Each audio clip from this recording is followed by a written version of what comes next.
দোস্ত ও না আমার বয়ফ্রেন্ড।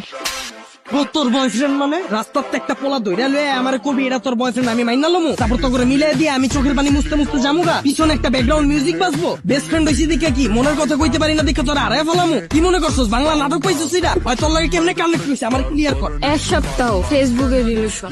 1 সপ্তাহ তুই রিলেশন কইরে ওরে ভালোবাসা ফেলাইছস আমি 2 বছর ধরে যে তোর পিছে আমার নজরে পড়ে না তোর। দোস্ত তুই এগুলো কি বলতেছিস? তুই তো আমার বেস্ট ফ্রেন্ড। কে বেস্ট ফ্রেন্ড কি বয়ফ্রেন্ড হইতে পারে না? তোর আগা থেকে গোড়া পর্যন্ত এমন কিছু আছে আমি জানি না তুই কি পছন্দ করস তোর কি ভালো লাগে কি করলে তুই খুশি হবি সব আমি জানি হয় কি জানো হয় তুই ক ওর ব্যাপারে কি জানোস তোর পছন্দের রং কি ক।